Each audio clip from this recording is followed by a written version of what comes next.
Hello po mga kababayan, kamusta po kayong lahat? And once again, welcome po dito sa Simply Talkies Vlog.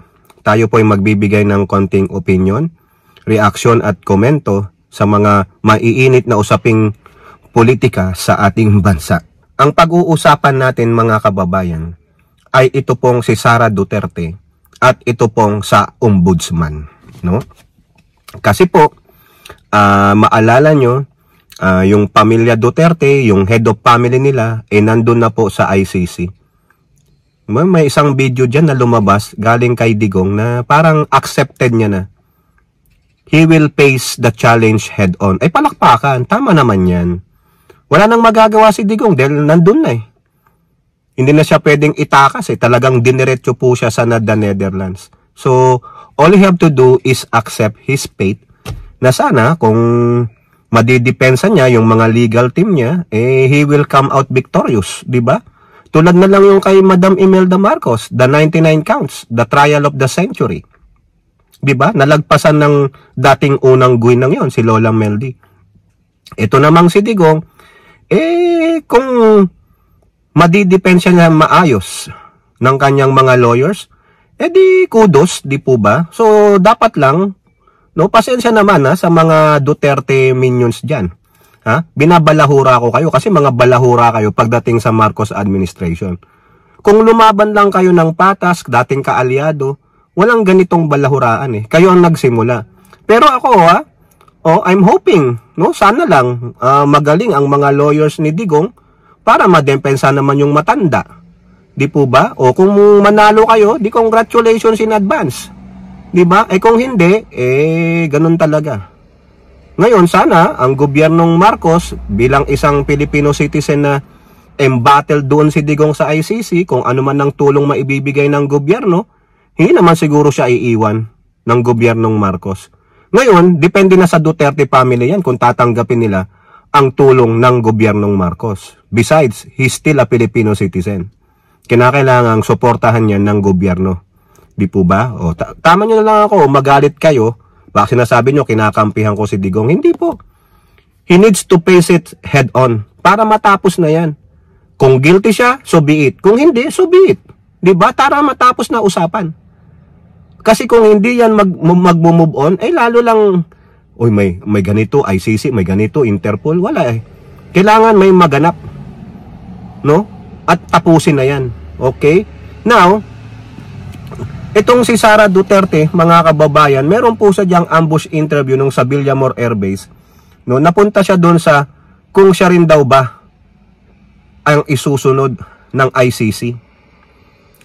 Kasi maalala nyo, kasama po dyan sa kaso na yan. Crimes Against Humanity, si Sara Duterte. Yung nasa Davao as mayor siya.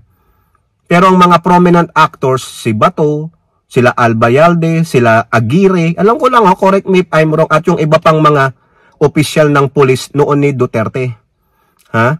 So si Sara Duterte, minimal actor, no? So sinabi niya doon sa mga nag-reporter na napalibutan siya, sinabihan daw siya ng kanyang ina, no, na malamang ikaw na ang next. Ikaw ang isusunod niyan. Depende po sa ICC prosecutors. Kung hindi naman siya ang main character o actor, baka hindi pa siya. Mag-antay pa siya ng taon. Baka ang isusunod diyan si Bato at yung mga kapulisan. Tapos sila Aguirre, yung DOJ dati. Correct nyo ako kung nagkakamali ako sino yung mga actors na yun. Yun lang po yung nasa isip ko. Kung mali ako, correct nyo ako. Pero si Bato, isusunod at isusunod yan. Baka nga kasama pa si Bongo dyan eh. Pero sabi ni Trillanes, di umano, baka next year si Bato. Pero yan, parang laro-laro lang yan. Minamind conditioning si Bato, may next year pa ako. Baka manalo pa siyang senador. Kasi pag naging senador yan, protektahan ng Senado yan.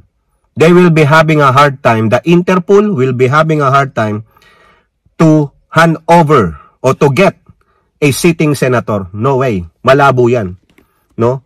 Mag-antay ang Interpol hanggang 2034. No? Kung sakaling ma-re-elect si Bato, meron siyang another 6 years. Yun ang aantayin ng Interpol. Mag-antay ang ICC. Kasi ako, the way the Senate is? No. Ganun po eh. Ayun lang akin ha. Oh, ayun po yung opinion ko. Now, itong si Sara, sinabi niya doon, oo, sinabihan ako ng nanay ko, malamang ako ang next na hahablutin ng ICC. Eh, kung yan ang gusto mo, eh, wala tayong magagawa. Hopefully, they will grant your wish. Now, may isang grupo po dyan, isang progressive group, na nagsasabi rin, mga kababayan, dito po sa balita ng Philstars, no? Ay, sa balita ng Philstar, sa balita po ng Manila Bulletin, mga kababayan, no? Pasensya na, katingin tayo dito. Sabi dito ng isang militanteng grupo, ang tawag ko po ay progressive group, ito po ay party list nila Franz Castro. Pero ang nagsalita po dito ay yung former representative ng ACT Teachers Party List na si Antonio Tinio. Umaasam po sila, no, itong partido na ito, itong militanteng grupo o progressive group na ito nila Franz Castro at Tinio, na ang dapat isunod ay si Sara Duterte.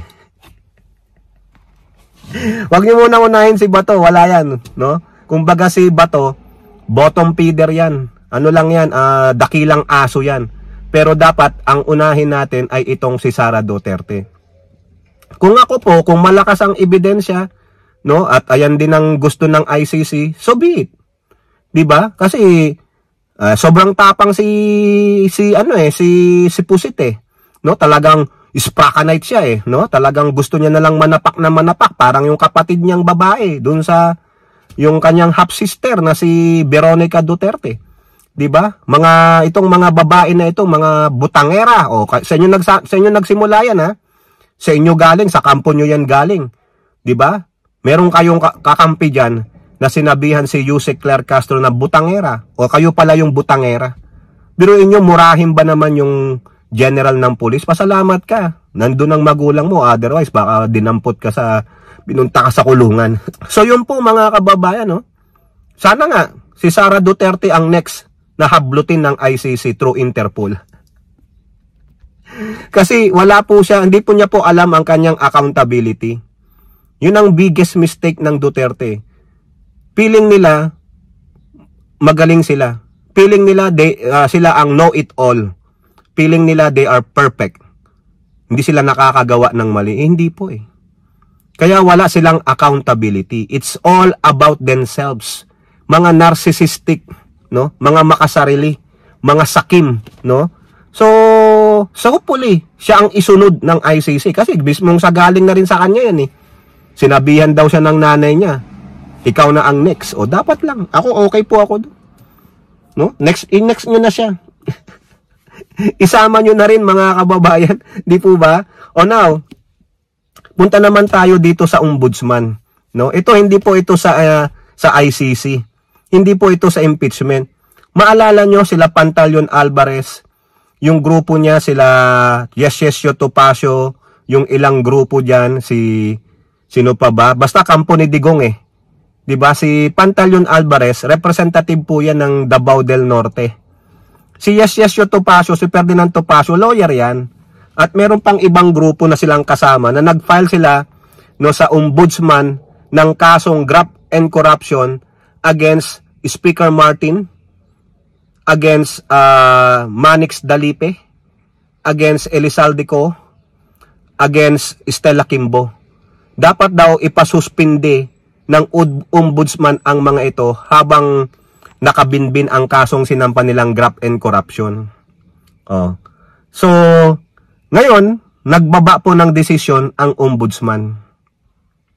Binasura po yung request nilang isuspend yung mga nasa HOR na parte ng budget deliberation. Kasi yung daw mga tao na yon, lalong-lalo na si Speaker, ang gumawa ng malaking graft and corruption sa 2025 GAA. However, sabi ng ombudsman, wala kaming karapatan, no?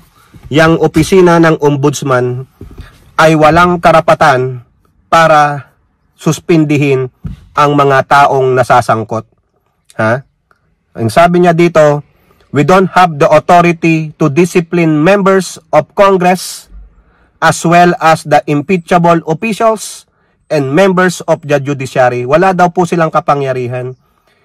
He even cited si Ombudsman Martires an article in the Constitution, Article 6, Section 16, 3, which gives the Senate and the House of Representatives exclusive power to discipline its members. So yun, walang karapatan ng ombudsman para suspindihin itong mga nasa Congress, yung mga impeachable officials, and the members of the judiciary. Sino yung judiciary? Yung mga nasa Supreme Court. Wala silang kakayahan para isuspindi ang mga ito. He even cited a Republic Act 6770 or the Office of the Ombudsman Act of 1989 states that the Ombudsman has disciplinary authority over elective and appointed officials, including members of the cabinets, local government units, and government-owned and controlled corporations and their subordinates, except daw over officials who may be removed only by impeachment or over, tandaan nyo to or over members of Congress and the judiciary. So wala silang power. Wala silang power para disiplinahin ng presidente, vice-presidente. Wala silang power para disiplinahin ang Congress at judiciary. Saan lang sila may power? Sa mga elective and appointed officials, cabinet secretaries, LGUs, GOCCs, and their subsidiaries. Pero hindi po pwede sa mga eksekutibo. Hindi pwede sa Kongreso at judiciary. Ikaw, Alvarez, ikaw, Topacio, at iba pa kayo dyan. Mga lawyers naman kayo. Hindi nyo alam ito? Nagtanga-tangahan kayo? You have wasted your time just to bully? Para lang maipakita, makaganti kayo? Maperwisyo nyo sila speaker, yung mga pangalang nabanggit natin? And you even wasted the time of the ombudsman? Mga abogado kayo, dapat alam nyo to. Lalong-lalo na yung sa konstitusyon. Diba, Article 6, Section 16.3? O ikaw, Topacio, magaling kang lawyer. Diba? Dapat alam mo rin yung Republic Act na para sa ombudsman. Kung ano po yung duties and functions nila. No? So, ang ginawa nyo, nang bubuli lang kayo Naghahanap kayo ng way para makaganti sa House of Representatives. O bokya kayo. Napahiya kayo. Dapat nga't kinastigo kayo Diba? Nakakahiya naman kayo. O ngayon, binasura yung inyong petition na suspindihin itong mga opisyal sa HOR. Okay? O kayo po, ano pong inyong masasabi? Comment down below and don't forget to like and share. Hope to see you in the next videos. Bye-bye. God bless.